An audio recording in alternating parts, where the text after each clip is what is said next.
Welcome to Parently. Today we're talking about relationships. Super important to nurture your relationships, especially when you get pregnant. Because having a baby, a new person in the mix, brings in a whole new dynamic. I'm interviewing Dr. Morgan Cutlip today. She is a relationship consultant. Morgan grew up around this line of work. Her dad is also a doctor of psychology. And so growing up, she would go along with him, learn what he was doing, and she developed a passion for it as well. So she grew up, decided to go to school, earn her master's, and then earn her doctorate in psychology as well. Now she and her dad are partners. Many years ago, her dad he recognized through research that he could pinpoint something in relationships that just wasn't necessarily working, and he developed a program. And this program has been used by millions of people around the United States. Now, Morgan and her dad want to bring that information to you online. Morgan has also accomplished many things on her own, and I want to mention some of these things. First, she directs research at Love Thinks to bring you the best evidence-based information for your relationships. Her published work on how to avoid falling for a jerk won I have to read this because it's long, the Family Consumer Science Research Study of the Year. She's also been a keynote speaker at many events. She's been married for 9 years and has 2 beautiful children. So I definitely want you to click the link below after this interview is over and go check out her blog. Get to know Morgan. She's also on social media. Read some of the posts that she has, amazing stuff. And so today we're talking specifically about pregnancy and the relationship aspect of pregnancy. As a mom, you are growing a human being and you are exhausted, you're sick, you don't know exactly what's happening with your body. And it's a new dynamic. It's a new human being. It's no longer just you and your husband. So it's something you have to learn how to juggle and balance. So I want to talk to Morgan and see what she has to say about how to juggle all of these new dynamics and still have a very healthy, thriving relationship with your spouse. Well, I think one of the most important things to remember really in most of your relationships, so in motherhood, in your marriage, is that it's normal for things to become imbalanced. You know, I think that we tend to have this expectation that we must have everything figured out. You know, I read a study recently that said 80% of moms say it's important to them to be the perfect mother. And we need to squash that belief completely because life is busy, things come at you fast. And it's so normal to become imbalanced in our relationships, in our marital relationship, in our relationship with ourselves. So I think that's key, is just throw it out the window. The second is that even though it's normal to become imbalanced, it's not okay to stay there. And so when we're bringing home a newborn and our marriage is just shaked to the core because you're adjusting to all these new things, you're fulfilling new roles, you're not just a wife, you're a mom, you're not just a husband, you're a dad, you know, all of these things create changes. And so it's normal during that period of time for it to be really sensitive in your relationship and for you to have some things that come up that are new between the two of you. And so these imbalances are normal, but it's not okay to stay imbalanced. So then the third piece is, I'd say it's important to kind of regularly check in. So if it's you as a mom and you're just feeling kind of out of sorts with yourself, it's important to do regular check-ins and kind of evaluate where you are. What are your needs? What are your expectations? How can you take care of yourself a little bit better? But then also in the marriage, right? You as a couple, it's really going to be important to take that time to check in with one another, take a pulse on what's going on in the relationship, and manage these issues and these imbalances before they come too chronic. That's amazing. So balance.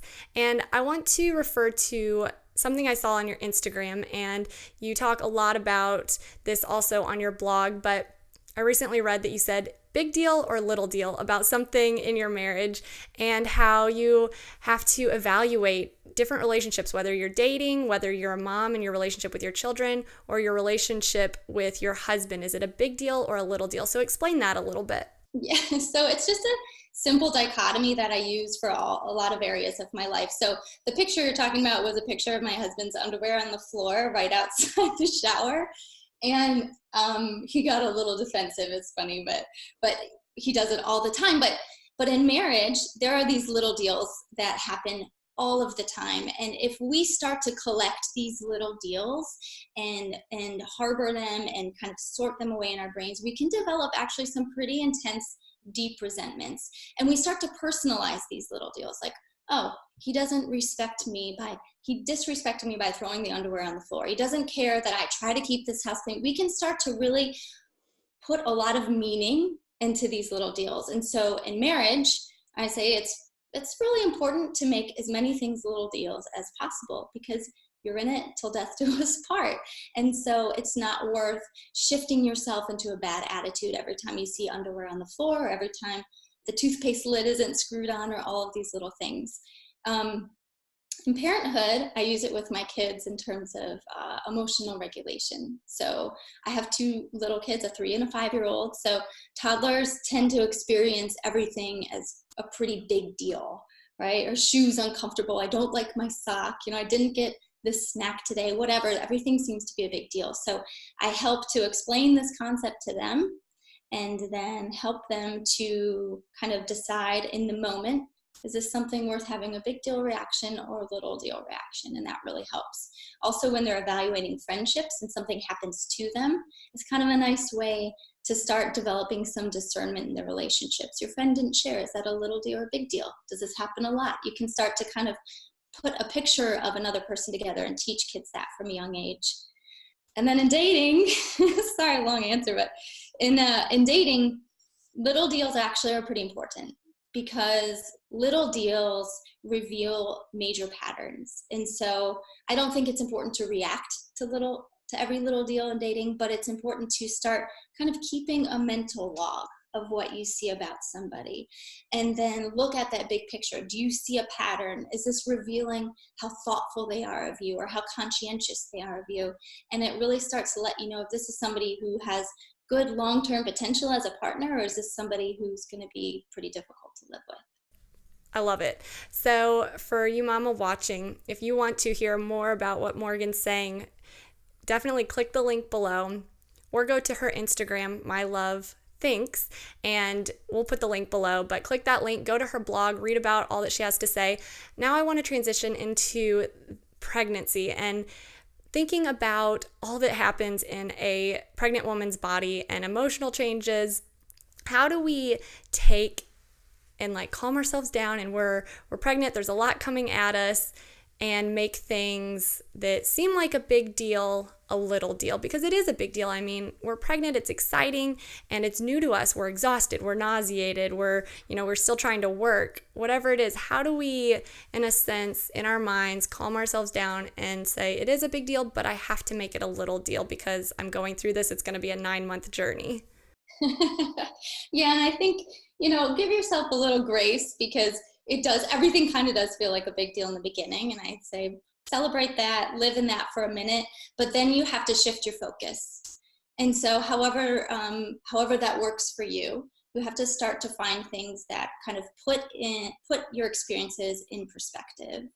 Because when we shift our focus to thinking only about the nausea, thinking about how our clothes are getting a bit tighter, thinking about all of these things that can really bring us down, that becomes the overwhelming theme and experience of the pregnancy. So live in it for a minute, and then you got to move on. Start to focus on what you're building, how the function of your body is such an important thing at this time. It's amazing. So marvel in that, and the experience of growing a human, and all that your body can do, and how that's pretty magical. So I'd say work on shifting your focus after you've had a minute.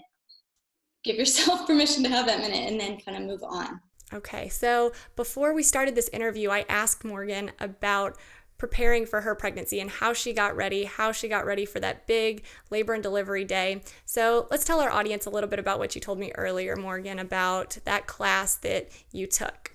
Yeah, so I actually did a birthing home birth for my first experience, and I was lucky enough that it was almost a community which I think is something that's really hard to come by in US pregnancies. And so within that community, they had classes where you could go and you could learn about all stages of pregnancy, all stages of labor, what goes on in your body during certain types of labor, how when you get to a place and you're like, I can't take it anymore, you're almost done, is a one that I held on to during actual labor.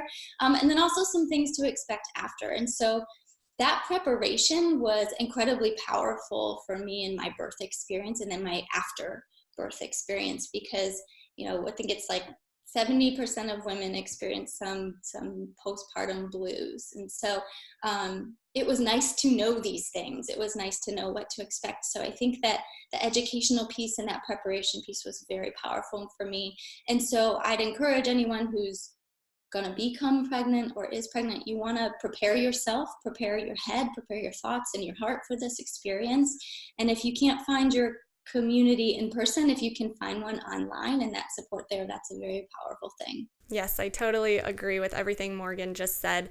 And for all of you watching, I definitely want to promote Morgan, Dr. Cutlip, and the courses that she offers for relationships.